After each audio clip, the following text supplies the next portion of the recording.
So, ladies and gentlemen, let's please give a second round of welcoming applause to the Honorable Mr. Sisinio Eyebe Mbana Makina.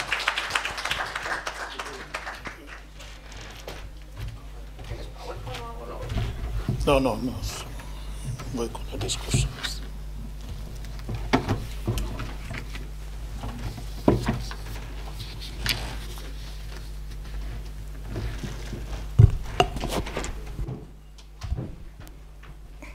Okay, thank you very much. I guess you've appreciated the video documentary about Equatorial Guinea. Though if you have noticed, this is a video almost like 6 years ago. So you can imagine the level of development right now that we have in my country. And I'll start by saying that I am most honored and elated to have been invited and given this opportunity to conduct this presentation of my country, Equatorial Guinea, as a land of opportunities in this alluring venue of this year's Berlin Economic Forum here at the Academy of Cultural Diplomacy. In this context, I particularly wish to thank Mr. Manfred Nowak and his team for the excellent organization of this event.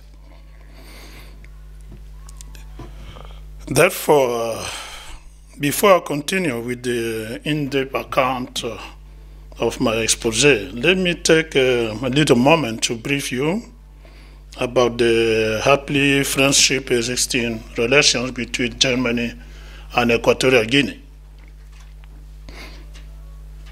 which most of you don't really know about. In this sense, let me tell you that bilateral relations between Germany and Equatorial Guinea have improved in the last few years. And just for the records, going back in the time, and not so long, you should know that Equatorial Guinea opened its embassy in Berlin in the year 2005. And in September of that same year, the first extraordinary and plenipotentiary ambassador was accredited to the federal government of Germany. And as such, those initiating an intense diplomatic work that has resulted in the increase of political and economic relations between both countries.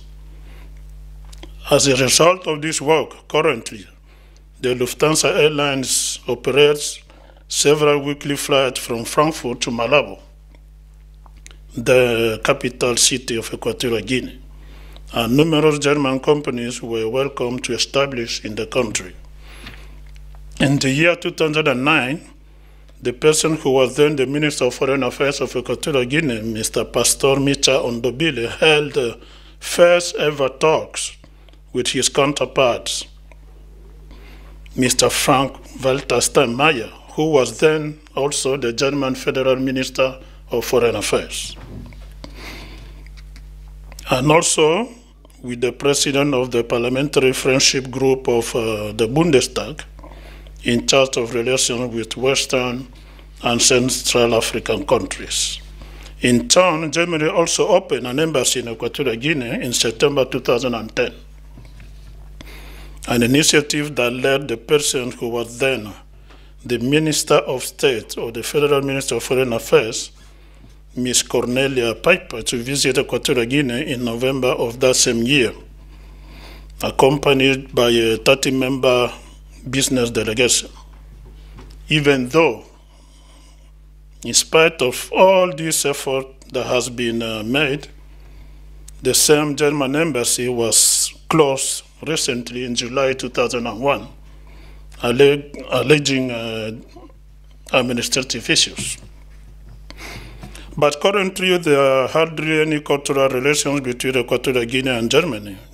Germany does not have any cultural institute in Malabo, and there have only been any scholarship recipients, only few ones who received fundings to study in Germany. German is not even taught in any country school or university.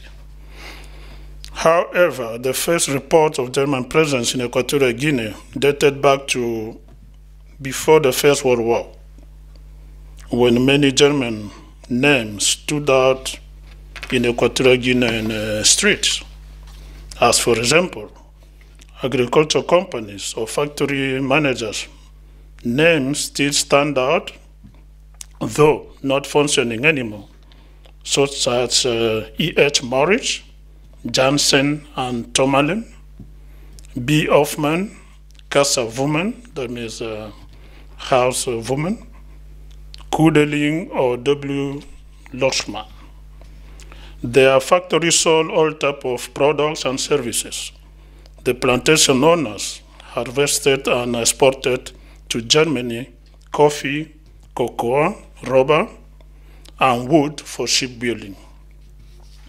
During the First World War between 1915 and 1919, the protection troops of the German colony of Cameroon received asylum from the Kingdom of Spain and settled in camps of the outskirts of the capital city of Equatorial Guinea. A monument of this episode remains in a popular street of the capital as an obelisk that was made in commemoration of the deceased German troops. At the end of the interment that came with the end of the war, in gratitude, the Germans donated the entire musical band to the Spanish Civil Guard in Equatorial Guinea. Also, some Germans decided to remain in the country, who dedicated their activity to agriculture. Names that recall the existence of long coffee and cocoa farms, such as Bokoko Drumen, Kaifer, Kasalua, Zeist, Krona, Lampa, and so on. And moreover, the Lampa neighborhood has its names after an old cocoa farm of the outskirts of the capital city, Malabo, that's still prevalent up to now. Even in the National Cemetery, you can still see the tombs of some of the families named above.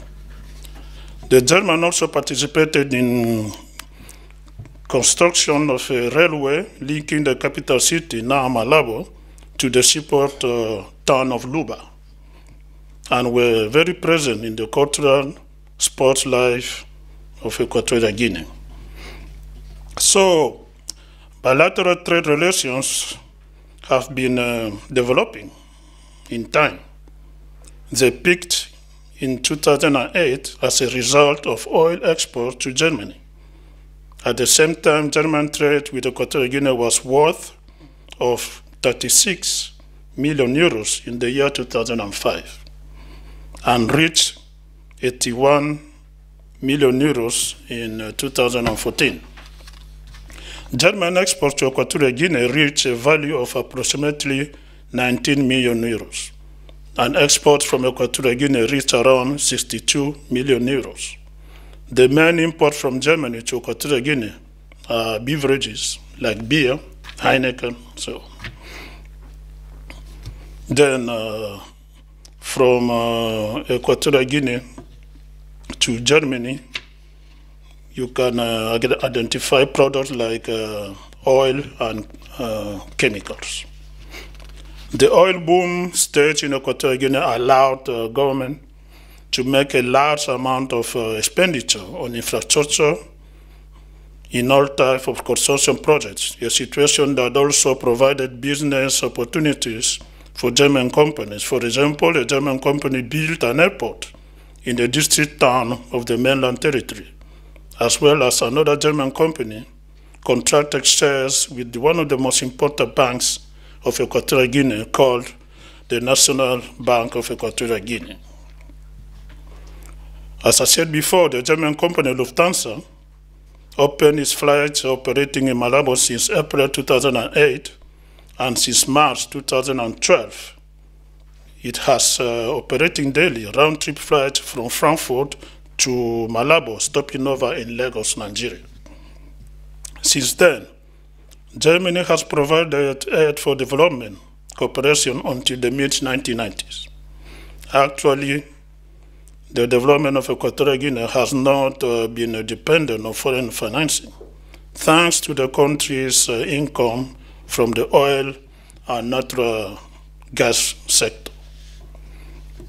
In October 12, 2018, Equatorial Guinea celebrated its 50 years of anniversary independence from the Spanish colonial rule, with a message of peace and stability, while the nation journeys towards a self-sufficient economic sustainability.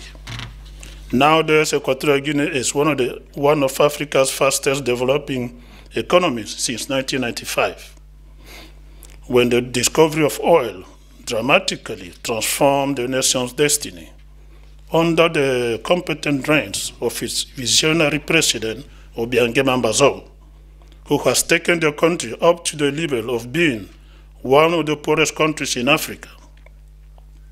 When he took power, to find itself sitting upon the threshold of this historic milestone of a modern, innovative, and a reference point for all African countries. As a result of the socioeconomic importance of aiming to raise the country to emerging status through the diversification of its economy, with the completion of the National Economic and Social Development Plan of 2020, and taking into account the need to align the country's development with the Sustainability Development Goals of the United Nations and the Africa Union Agenda of 2063, the government of the Republic of Equatorial Guinea, based on the recommendations of the Third National Economic Conference of 2019, saw the need to reorient the new National Sustainability Development Strategy 2035. And as a result, the Equatorial Guinea Agency has been renamed to the National Development Agency of Equatorial Guinea, which booklet you can find around the corner by my embassy staff, that gives you and provides you all necessary information details for German companies on how to invest in Equatorial Guinea. Ladies and gentlemen, this embassy, of which I have the honor to represent, believes that it is only industrialization that can rapidly turn the economic wheel of our country, Equatorial Guinea, and is a crucial segment of this Berlin Economic Forum.